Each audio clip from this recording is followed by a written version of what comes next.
Let's get it on! Sprawl and brawl, ground and pound. Get ready for an MMA showdown. Now, the ultimate Octagon Insider, Sean and Tristan Ducross.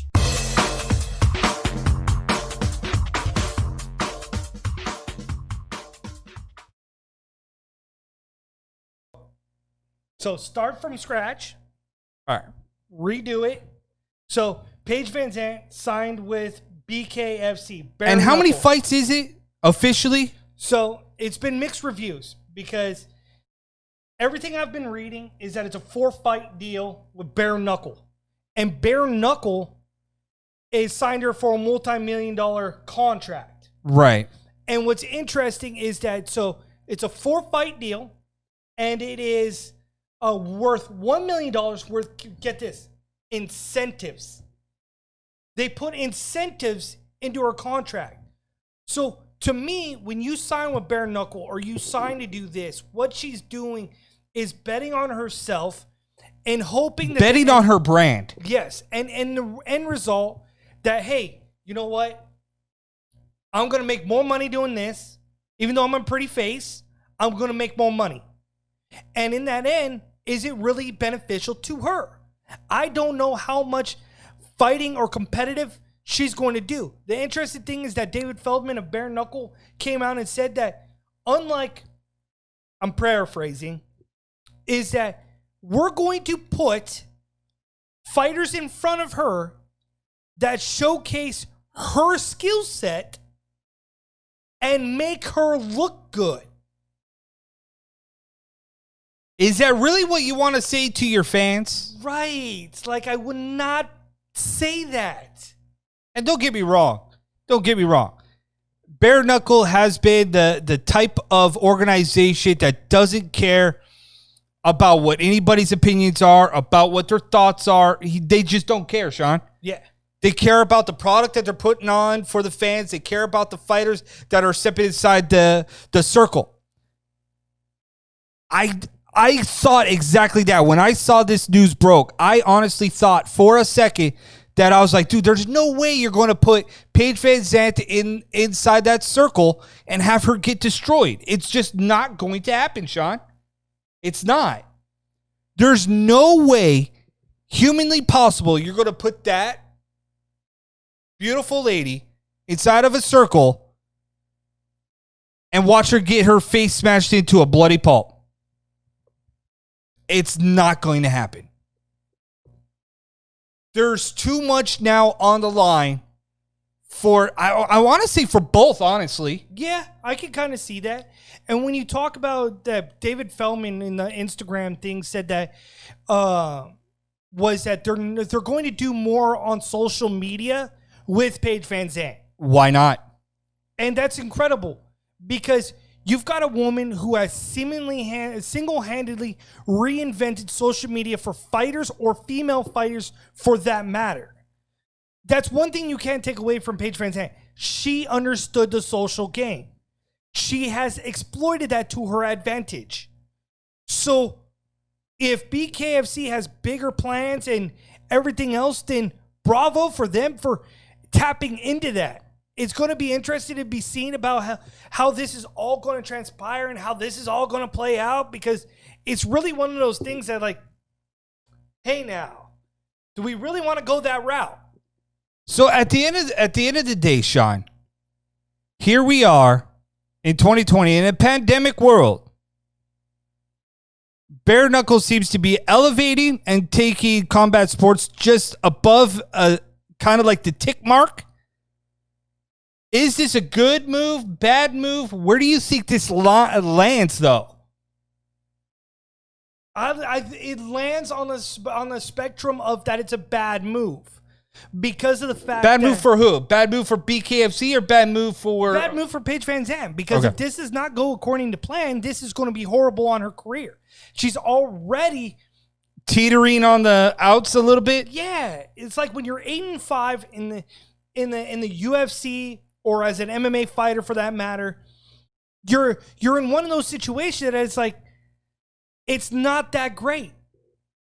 You're kind of caught in a rock and a hard place, as that old cliche says. Yes, and you're putting yourself in a peculiar situation that you're looking to stand up and trade with either legitimate boxers, not necessarily MMA fighters. So you're looking to get yourself up to that level. And she's going to be competing at 125. David Feldman already said that he's working on signing a perennial women's boxer that's a former world champion.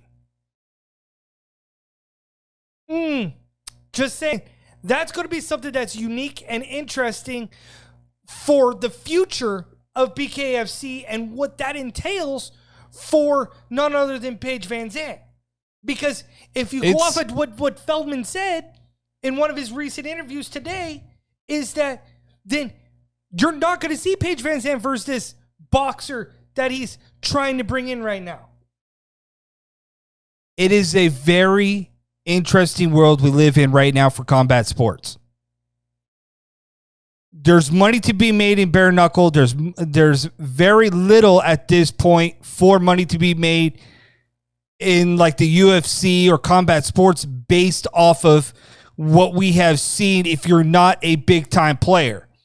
If you are a social media guru and you know how to sell yourself on social media, you can make millions, Sean. Paige does exactly that. She has said several times and has not hid behind it at all. She has said that she makes more money doing social media stuff than she does in the UFC. So you get tie-ins with BKFC, tie-ins with social media. The money is through the roof, Sean, for Paige VanZant. The possibilities are endless for Paige. Especially that if it goes according to plan and she already signed $1 million, I want to know what the incentives are. 100% I agree. I agree with that. Because I want to know. This is a money ploy. This is a money draw. Yep. She went that route, and I can't dispute it. I can't dispute the reason why she went that route to begin with. So it's going to be interesting to see how that plays out. But you know what? We got UFC 252 coming up. We got that preview next. Yes, then we do. Got some wrestling talk, and we got more combat sports coming up after this. Thank you to everybody that's tuning us into this on this wonderful new platform. I'm sorry that we had a little bit of an issue, a little bit of a stutter at the beginning. This is brand new to us. So everybody that's tuning in to us, that's in the chat room, go ahead. Drop us a like and a comment. We're a combat sports talk show. We're Sean and Tristan across the Sports Warriors. Shout out to our sponsor, Anti. If you like anything CBD or you have anxiety, stress, whatever CBD needs, iloveanti.com. Use promo code DuCrossBros and you get 10% off. ESPN Plus supporting us and sponsoring us. Thank you guys. You can go get the pin link at our Facebook /the DuCrossBros and get a subscription break on that as well. In the meantime, we are the Ducross Brothers. I'm Tristan Ducross, Sean Ducross, cross the line with Ducross Brothers right here. Hopefully we can get some people in the chat room to talk. We'll come right back out. We got UFC 252, like my brother said, DC Miocic legacy on the line. Greatest heavyweight championship. Here our take on that.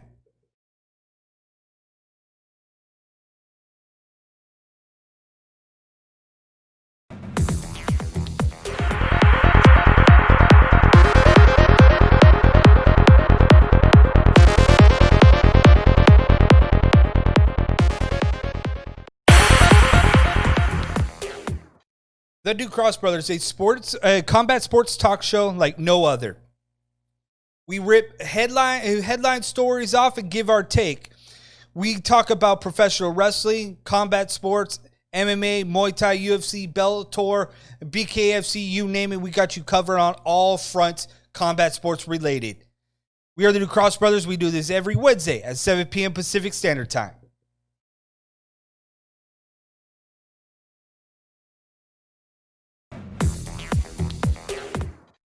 What's up, everybody? We are back. We are the Ducross Brothers Sports Warriors. Thank you guys for tuning in to us. Go Montreal Canadiens in the playoffs. Just got to give a little shout out to the Habs. Hopefully we can get a little streak going here and beat the Philadelphia Flyers. Hopefully. Right, Sean? Hopefully. NHL playoffs is here, and we got the Philadelphia Flyers in round number 2. Yeah, but what we got here is UFC 252. Round 3. Fight. Oh, my goodness. DC versus Miocic. The talk of the town, the talk of the nation. Everybody that's tuning in to the Warriors Den, appreciate the love and respect that you guys are giving to us. Sportscaster, somebody sent us popcorn. Not sure what that is. I guess over time we'll figure out what this whole thing is. Popcorn, tip, I don't know yet. But thank you to the guys in the chat room and everybody else tonight. But let's get into UFC 252 preview. Legacy, greatest heavyweight. Everything that you could possibly think of, Sean, is now on the line at UFC 252. And one thing I really have to point out, Sean, is that I hate the fact that we throw out the greatest of all time acronym all the time. All the time. But essentially, after this fight, somebody's going to be classified as the greatest of all time. No. Yes. Look. Yes, look. And his name's not going to be John Jones. Look. His name's not going to be John Jones. Sean, look. No. You cannot classify DC as a great heavyweight if he only spends half the time in the heavyweight division. Okay? Problem one. He doesn't really defend. He won the title and lost the title. Essentially, he is a transitional champion in the WWE. Okay? Problem number 2. Problem number 3 is that when you look at his resume, he really hasn't knocked off anybody of importance in the heavyweight division. So I don't think you can necessarily classify him as one of the greatest heavyweights of all time. You can say he's a good heavyweight of all time. Stipe Miocic could have a claim to that ish, because that guy's ran through the ringer multiple times and has done it multiple times. What is interesting though about Stipe is that I don't even think that this puts him in the realm as the greatest heavyweight of all time either. I think it puts him in the talk of being one of the greatest UFC heavyweight champions of all time. I still think if you talk to a lot of fight fans, they would tend to agree with that assessment. And why I say that is simply due to the fact that I believe that Fedor Emelianenko is still one of the greatest heavyweights of all time. Here was a guy that was small in stature and heavyweight, a guy that destroyed people left and right in Pride, a guy that beat up Nogueira in his guard. That's a guy that I would say he is one of the greatest heavyweights of all time, Sean. I don't think at any point either one of these guys has a laundry list of guys that Fedor has beaten. That is the same thing as the whole entire debate that goes on about Michael Jordan and every other professional superstar in the NBA. Why do you got to bring up Michael Jordan? Why can't you bring up like LeBron James? That would make more sense. Sean, if you talk about LeBron James compared to Michael Jordan, Kobe Bryant was compared to Michael Jordan. It is to a point where it is all good to debate and to talk, but when the facts are presented in front of you, Sean, the facts say that DC's a good heavyweight, not a great heavyweight. He never really established himself in the heavyweight division. So people could say, "Oh well, what about Strikeforce?" Okay, well, what about Strikeforce? It wasn't a great heavyweight division in Strikeforce. True. I'll give you that one. Pride had the greatest heavyweight division known to man during the era of Fedor Emelianenko. Yeah, I could get behind that. But then the UFC has had its moments. They've had its moments of where They've had some legit heavyweights. Yeah, the heavyweight in the UFC has kind of been lackluster, much like the heavyweight division in boxing has been lackluster since you lost to Mike Tyson's, you lost to Holyfields, you lost to Klitschko's. The numbers are endless. And you look across now and you look at what the division of the heavyweight division looks like, Tristan. Quite frankly, they're talking about the fact that you look at Miocic and you look at DC, that whoever wins this one, like the keynote I took from I was reading is there is no losers in this. But to me, there is losers. And the losers is being the title. Because at the end of the day, you're talking about DC potentially retiring. You're talking about Miocic potentially retiring. That's not cool because then that title becomes vacant. But to show where we're at with the heavyweight division, bro, is the fact that you still got Francis Ngannou. You got Derek Lewis, who just knocked off and both those guys, Sean. Francis was destroyed by Stipe, and Derek Lewis was destroyed by DC. So, in reality, you're looking at the heavyweight division, right? Yeah. They would ultimately become in flux. Kind of. So, if this is, in fact, a hurrah moment, right? DC walks off into the sunset or Stipe walks into the sunset, right? Yeah. If one of these guys walk off and it's all said and done and the sunset is setting down and they're riding off on their little horse, whatever, right? I still believe that there's going to be this stigma over the back of DC, especially if DC wins, right? Because his legacy is that of a bunch of what ifs, if you think about it. Because did DC do enough to beat John Jones? No. Did DC do enough to establish himself in the light heavyweight division or the heavyweight division? Iffy. So if DC does win this title, Sean, yes, it does walk out of 252 as the heavyweight division, and he's going to be retiring. I don't think so.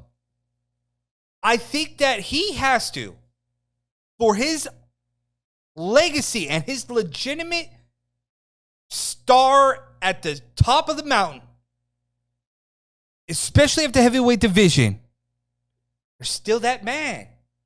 They won't strip him of the title. Despite all his issues outside of the UFC, is the man known as John Jones, the arch nemesis of DC.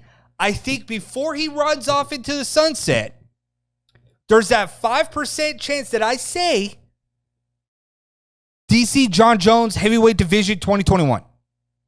Has to happen. Has to. If we're talking about DC's legacy and his overall picture and body work. But Tristan, win, lose, or draw, DC's legacy is done after this. Straight up. To me, his legacy is that of John Jones owns you, bro. It is what it is. He's willing to go out on his shield, win, lose, or draw, and say, you know what? I'm retired. So that inevitable that you're talking about, that you want to see so bad, it ain't going to happen. See, that's why I said I think there's a 5% chance.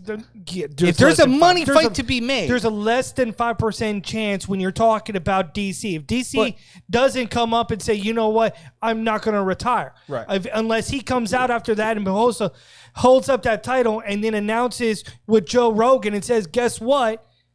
I want John Jones. Then that's a different conversation to a different day. But as of right now, there is no change. But you look at the preview of this fight. You talk about no change? How about there's no change inside that cage? The Apex Center in Las Vegas, that cage is still going to be that small cage. And that's where I wanted to go with that. Is that DC made it perfectly clear that he wants to fight in the 25-foot cage. And he's getting that this Saturday. Despite Stipe being adamant and trying to get it changed. But you know what? Here's the way I look at it, okay? if you look at every review, if you look at every breakdown, it says how DC must come in and create a slugfest in this bout. He must do what he did in the first bout, and that is knock out Stipe Miocic. Okay?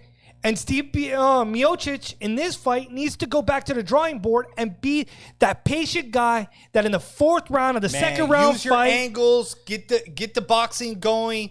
Do not get into a slugfest with DC in a smaller cage. see, that's where I think this whole thing's going to be misconstrued a little bit, Tristan. And that is the fact that, okay, 25-foot cage. Everybody's saying that DC needs to make this a slugfest. Everybody's saying that Miocic needs to be relaxed like he was in the second bout in the fourth round when he ultimately ended up beating DC. Right. After DC was destroying Miocic for the first 3 rounds.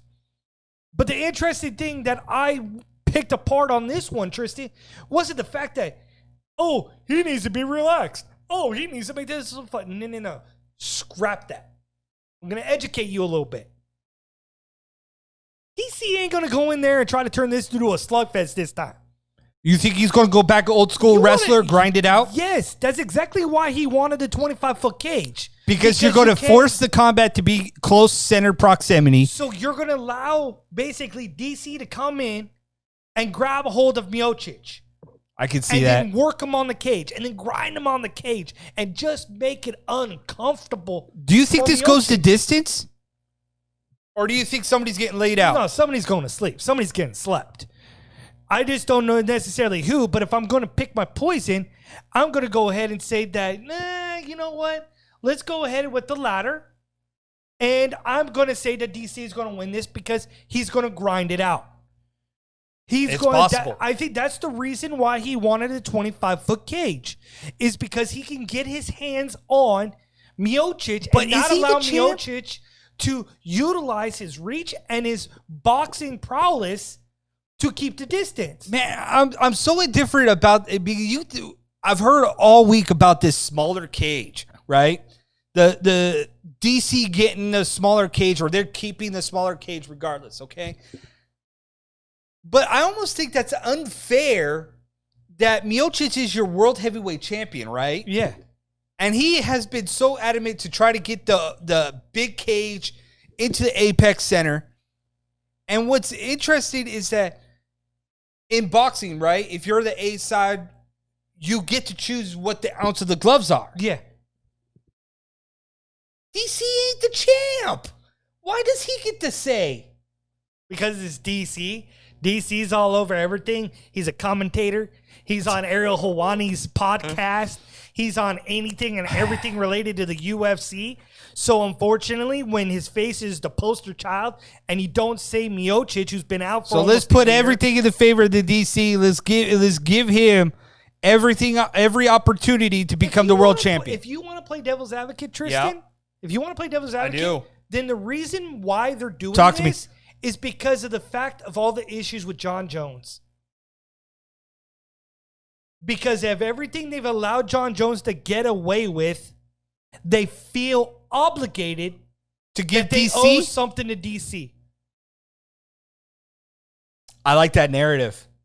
Just saying. I like that. If you want to play the what if or spin it, because of everything that has been tied to DC's career in the last couple of years has always been tied to John Jones. Absolutely. So because of all the issues when he got popped and they took the title and they put it on DC, they owed it to him to give him the title. Now fast forward to now, you get the cage, you get the accolades, you get everything.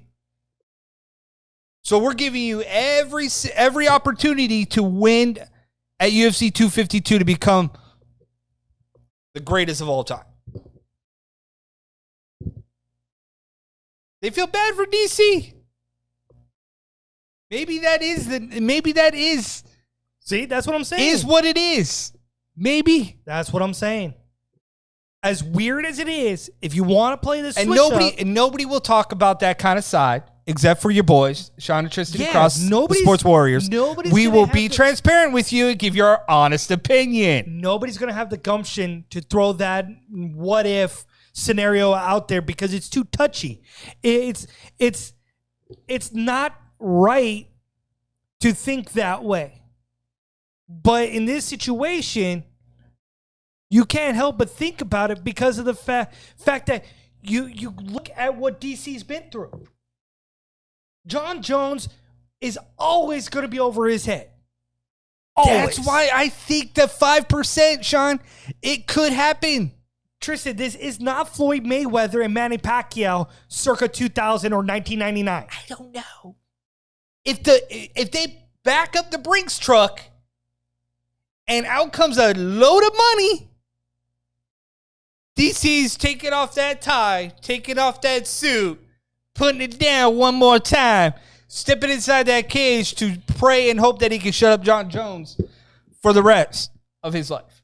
I don't think there's any amount of money that's going to make John Jones and DC come together for another clash with all the junk that John Jones has been saying to the UFC about him not getting paid.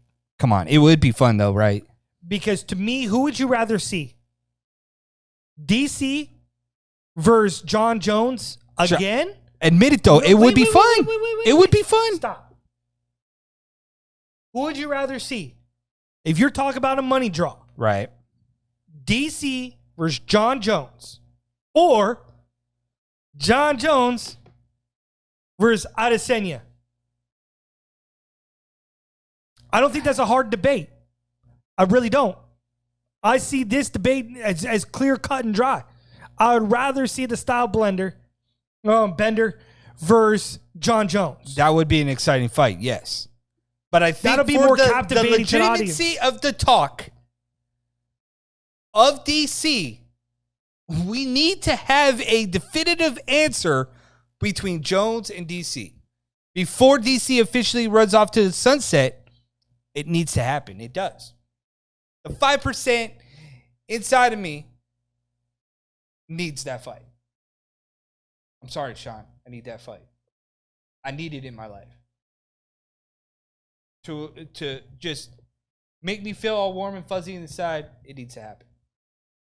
Just saying.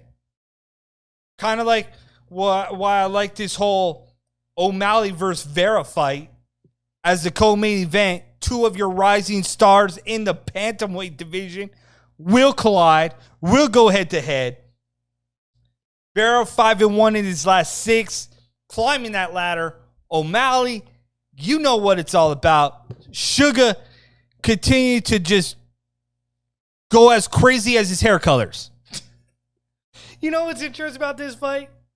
Is that not like Marlon Vera said, he ain't no brat. So I'm just saying, just throwing that out right there. He ain't no punk. Brat? No. Is that what he's comparing him to? No, he's the brat with all the funny looking. He called him a brat. Oh. No, you said that he's a brat. His words. You couldn't call him a punk, you know what? You couldn't call him any other name. As a human being, you called him a brat. That's like your 3-year-old calling you a name. No, Daddy, you're a brat. Really? That's the trash talk we get? But you know what about this fight that's interesting is that you've got Sean O'Malley that has proven time and time again that he's got a great right hand. He's got a good look. He's got a good charismatic attitude that could sell a lot of fights. Dude, his striking. However, even though you look at Marlon Vera, a.k.a. Chito, and you look at Marlon Vera has been around for a minute. Marlon Vera is 9-5 in the UFC. Basically, he's your gatekeeper. He's what we call a savvy veteran. He's your guy that in wrestling they refer to as enhancement talent to put over the next big thing. So, but he's 5-1 in his last 6 and finally trending in an upward direction. That's the thing is that Sean O'Malley has been notoriously known for being a stand-up guy. Yeah, because his striking is crazy. Like Vera, who is a good. I was going to say great. I don't like to use that word too much. But a very good and educated grappler with a black belt in jiu-jitsu. Yes. He's going to get this fight to the mat and make O'Malley uncomfortable. Tread deep waters. Whoa. Pump the brakes. No. Pump. No. Pump. No. Pump. Pump.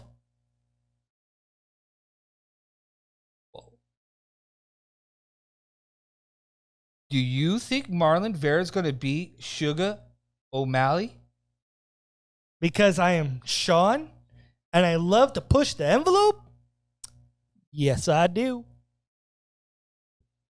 We're in for a shock on Saturday. Can I take your temperature to see if you have the Rona? The Rona. You are kind of hot, but that might be just the lights. I'm hot for many other reasons. Just saying. Boy, don't push it. Come on now. I don't think, even though this is O'Malley's toughest test, I'll give you that. I honestly do not think that it is in the realm of a possibility that Vera beats O'Malley. I think O'Malley, his striking is just too good for Vera. And I think to be able to assess the distance, keep the fight where he needs it to be, I don't think Vera gets the fight to the ground. O'Malley will secure the bag and get the victory here. Sorry, Rona ain't winning. Rona ain't winning. So your opinion is going to be null and void right here on the New Cross Brothers Sports Warriors. And if I'm right, then you're going to hate me next week. Then you're just going to have to keep the Rona inside you for 14 days. It's just, I don't know. I don't know what to tell you. Seriously, that's what you're going with. Marlon Vera over Malley. We need a Pump the Brakes t-shirt. Hey, what, with Tristan's ugly mug on it? Oh, yeah. Boy, you look like me. I kind of look like you. But if you look at the video, your beard's a little thicker, so I don't quite look like you. Yeah, I don't know if I'm cutting that sucker anytime soon. Mine's kind of getting itchy. You got to get past the itching stage. Just like the hair. Got to get past the curls and then let it go. Just let it go. Yeah, because we're going quarantine hair. Man, you know who should just let it go? Just let it go? Junior Dos Anjos? Yes. He is facing Rosensteirk. Last time I saw him, he was like this against the cage. I thought he died. And Junior Dos Santos. Yes, Junior Dos Santos versus Rosensteirk. I thought Rosen was dead last time.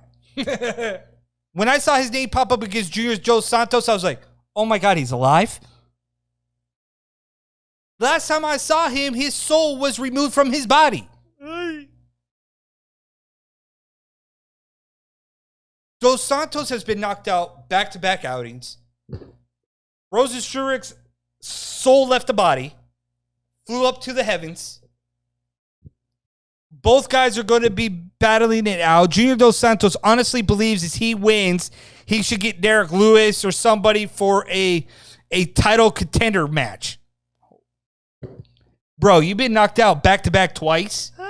You haven't been relevant in the heavyweight division for the last 3.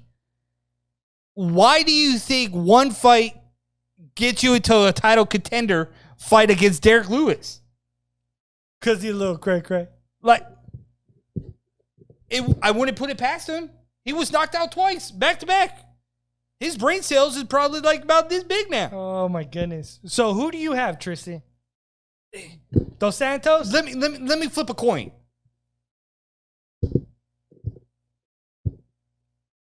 Rosensteirk. That's about as weird as me saying I'm going for Vera. How about if I just start singing, it's the end of the road? Seriously? We're going Motown? Motown Philly? Sean, You also have, not only do you have both these guys, right? Ashley Yoder, Felice Herrig's on this fight card. One of them's getting released? Absolutely. I mean, they already released You're Beto done. Correa. That they should have seriously put the soundtrack end of the road for this fight card. Yeah, because it's end of the road for multiple people. Multiple people on this fight card probably won't be fighting for the UFC after this fight. So, let's go down. DC? Miocic. DC. Miocic.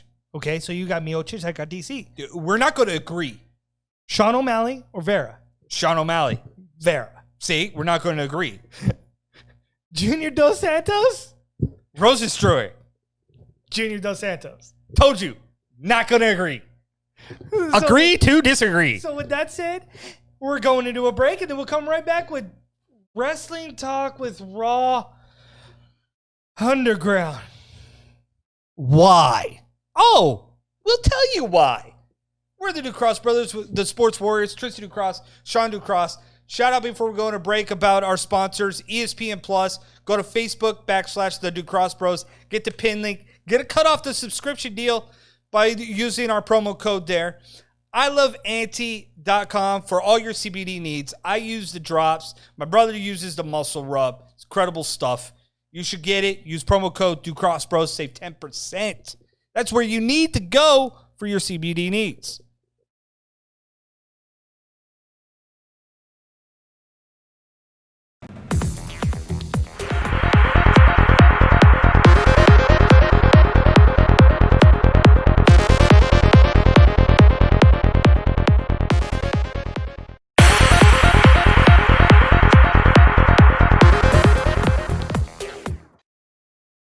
We are the Ducross Brothers. Live every Wednesday night. Switching up the game. Talk about the hard-hitting topics going on in combat sports, from mixed martial arts, boxing, wrestling, whatever tickles your fancy. We'll go ahead and talk about it. Give her a little bit of a different spin, a little bit of a different take. So make sure you join us every Wednesday night.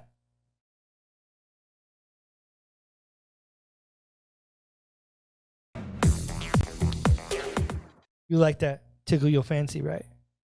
No. Not even a little bit. It tickled your fancy a little bit. In a weird way, Raw Underground kind of did. At least last week's Raw Underground, because my Woman Crush Wednesday was on it. Who's your Woman Crush Wednesday? Emily. Oh. At first I had to do a double take, because I was like, God, she looks familiar. And then all of a sudden, yep, I was like, oh, that's Emily. And she got destroyed by Shayna Baszler. I was like, no. Yeah, I would try to pronounce her last name, but I would so probably get that wrong. Yeah, probably. But I'm going to try. Emily Anzulis. Yes. Where she got her name for competing on Titan. Yes. Now turned wrestler and also is a jiu-jitsu person. Has an MMA background. So I was interested to see her on Raw Underground taking on Shayna Baszler. I wouldn't necessarily say taking on Shayna Baszler. Well, she jumped her from back. I mean, she got little offense on it. I mean, if you want to make this Raw Underground thing kind of take work off, thing, right? Like bringing Shayna Baszler, that was good. Now, utilizing Emily on Raw Underground will be good because of the fact that she brings legitimacy to that. But there's a lot of weird stuff that goes on that. Like, if you're trying to imitate Bloodsport, or Fight Club, rule number one of Fight Club, you don't talk about Fight Club. But if you're trying to do what Josh Barnett has done with that Bloodsport thing, yeah, GCW, I think is what it's called. It's not up there. Right. The concept is there, but it's not quite there. It leaves a lot for the imagination. I don't like Shane McMahon coming in and going, that's enough. Like, this what's is the point? Right. What's the point of having a ref too? There's no rules. There's no rules. but yet you're making rules. You're making this basically up as you go. Yes, and it's like, no. There is no wiggle room for this. It's either all in or not. I like the fact that you win by knockout or submission. Correct. You need to have wrestlers, MMA fighters, Brazilian Jiu-Jitsu guys, sure. The big, huge giant. Damaquedo. Like Damaquedo, whatever. Damaquedo. Ain't nobody should beat him. Okay. Damaquedo, Tristan. How tall is that guy? I don't know. 8 feet tall on TV? He looks like a legitimate badass. However, my issue is, why are you grabbing a grown man's junk? That just looks weird. Like when you're fighting an underground sanctioned bout or whatever weird thing this is, you're grabbing another grown man's junk allegedly. Save that weird stuff for the indies, if you will, with that other guy that does the other gimmick. Joey Ryan. But you do not need a big monster-looking dude grabbing another little dude's junk and then basically hitting him over the head. Like, no. No. There's a lot of weirdness. The fact that there was some scene where I thought swear like he was going to knee the guy and then he completely missed the knee, or like one of the fighters, the guy got knocked down on the ground and the other guy, I think it was Damaquedo, went to throw some punches on the ground, and they looked god awful.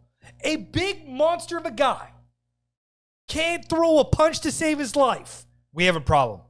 That is about as bad as when the internet set that other guy over in AEW on fire for the Dark Order. Yes, that couldn't throw a punch on Dustin Rhodes. Remember that?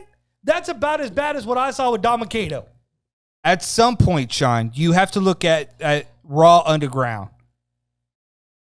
You can't expect it to be polished, right? No, but you can I don't want like you bring Bobby Lashley in with a legit background to her as business. an MMA fight business. Yeah, to her business. All three of those guys are legit fighters with Bobby pedigrees. Lashley didn't throw a punch. They said, "Oh my goodness, that's about as badass as Bobby Lashley has looked." But yet, if you go back to that first, oh my God, right? Slow it down. Slow it down. That punch never even hit the guy. Was god awful, for a guy who's I looked at that too. Badass. And Bobby Lashley couldn't even pull a punch back where it looked authentic. So then you've got Dolph Ziggler, who's a wrestler, who has a legit wrestling background. Couldn't put the hooks in underneath correctly and flatten out the fighter correctly for the choke to get the rear naked choke in.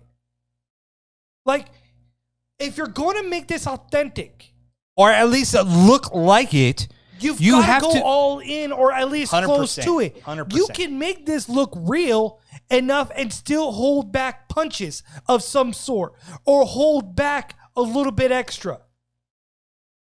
You have to be willing to get in there, get grimy, and get dirty. If you're going to make this work, that is the only way this is going to work. Shayna Baszler was beating up with one of the female women. Not Emily, but one of the other female people. And want to know what she was doing? What was this? Like, you're Shayna Baszler. You're a legitimate badass. And you're baby popping on a girl. Because what?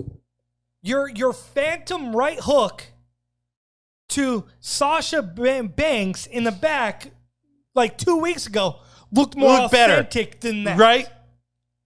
That punch looked better than what I've seen from Bobby Lashley. So there's ways to make this legitimate. Right. Kid Shamrock posted out on the Twitter sphere, said, "Hey guys, you have my phone number. If you want this to look real, give me a call. I can help you." Yeah. He could probably very well do that. There's so many people that are in this field right now that could make that look better. Right. And you've got them underneath your wagon. You can got even him right reach there. outside of the WWE to pull somebody in to give it the authenticity that Or it needs. you have legitimate people that are there right now. Bobby Lashley can help you. MVP, Shelton Benjamin. Yes, I just Dolph Ziggler. Shayna Shayna Baszler. Baszler. Emily. There's plenty of people inside the WWE that could and would be willing to go, Believe it or not, this is how it needs to be done. Yes. The little one that took on Selena Bianca Belair. Vega, Aleister Black. There's plenty enough people that are in there that could be Samoa willing. Joe? Yep.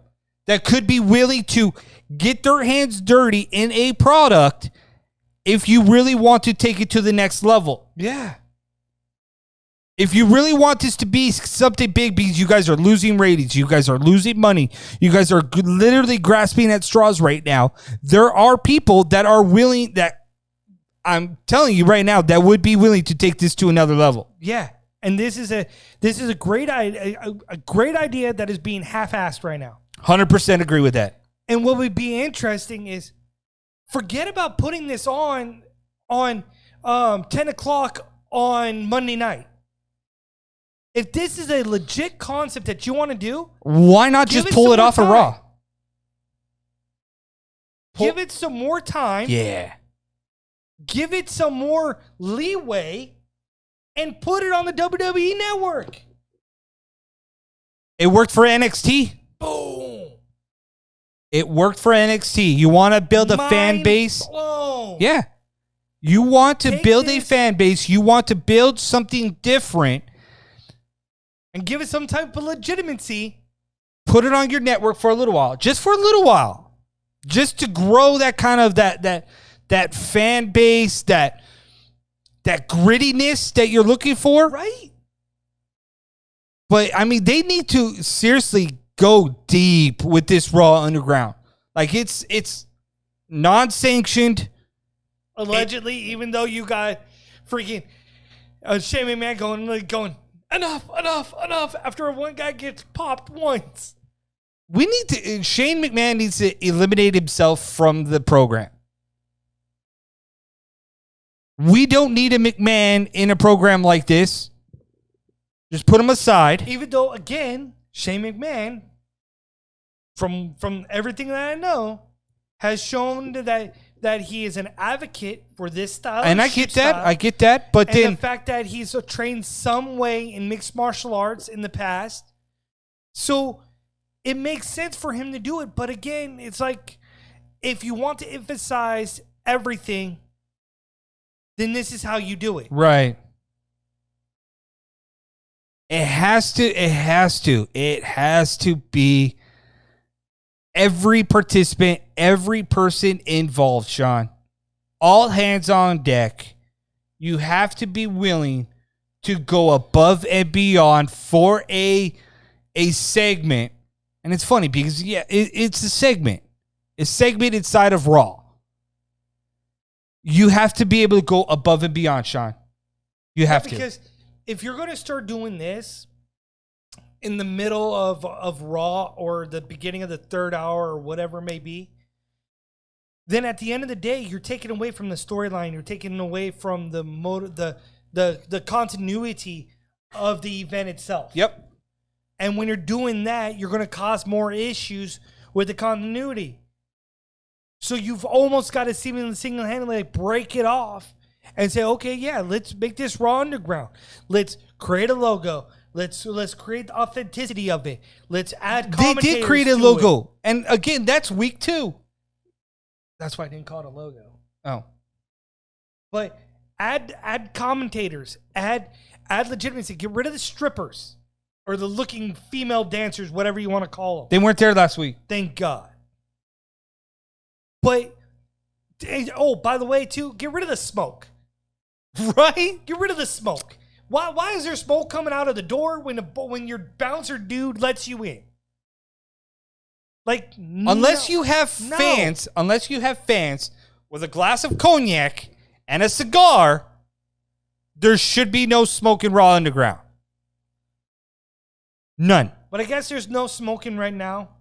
as Mike Tyson versus John Jones has been pushed back to November 28th. Does that surprise you? So that's all done. That's been scrapped. They both mutually agreed to push it back. Yep. I guess they want to do more training. There's even talks that now this may not be an expedition bout. I'm hearing rumblings of that. I was like, wait, what? Probably because they originally said that there was going to be no knockouts and no blood. And no headgear. Right. So I guess because no headgear. And we got 6 rounds. No, 8 rounds. 8 rounds. But yeah. So allegedly, the discussion right now is they pushed it back to do more training, to give a little bit more full camp. Because discussion is this is no longer going to be an expedition bout. And now the co-main event is not, what's his name? Jake Paul. Jake Paul and versus Nate Robinson. What it is that they actually signed now Badu Jack. Badu Jack is going to be fighting on the card, and he's going to take out a guy named Blake McCarron. Yes, which is, again, things are changing for this card. Minute by minute, hour by hour, maybe. Triller is trying to make this as big of a spectacle as they could possibly do, because they already came out and announced that Eminem is going to be one of the performers. Yep. On Triller on this pay-per-view. So you put the pay-per-view at what I think you said like a couple of weeks ago was at $49.99 or Correct. some weird thing like that. $49.99. So now you're going to add Eminem and you're going to get that fan base. You're going to get Badu Jack and Floyd Mayweather's fan base. This may not be a expedition bout, so maybe worthy of the $49.99 fight. So if it's not an expedition bout, will you buy the pay-per-view? Will you buy the pay-per-view now? I don't know if I will buy the pay-per-view, but I will look for a streaming link. That's what I would do. I don't know if I want to see that fight. I don't. Yeah. Part of me says sure, because I've always been a fan of Roy Jones Jr. and a fan of Mike Tyson. And so part of me says I kind of want to support them. Then part of me is like, no, I don't. It's a freak show. And I don't. But I don't want to miss it. Like, that's where I'm at. What people did not miss was Michael Chandler. Michael Chandler beat Benson Henderson. Yeah. We'll talk about Benson Henderson, Michael Chandler next week. I'll put some stuff out there this past week. So we'll talk about Michael Chandler, but we're running out of time. Yep. We're out of time. We'll be back next week. Hopefully on this platform again. We'll see what this platform looked like to us after this show, and then we'll go from there. So everybody that checked us out today, thank you very much. Right. Thank you, guys. Hopefully you guys will start tuning into us in the chat room. Following us. So yeah, we're the Ducross brothers, Sean and Tristan Ducross. Follow us on Twitter at the Ducross Bros, on YouTube /the Sports Warriors. Find us anywhere. Shout out to our sponsors. I Love Auntie for all your CBD needs. Use promo code Ducross Bros. ESPN Plus. Go over to facebook.com /Ducross Bros. Get the link. Save on your subscription. We are the Ducross Brothers. Until next time, I'm Tristan Ducross. This is Sean Ducross. Cross that line. Join the Ducross Brothers Sports Warriors Wednesdays at 7 p.m. Pacific Standard Time. Until next time, we're out.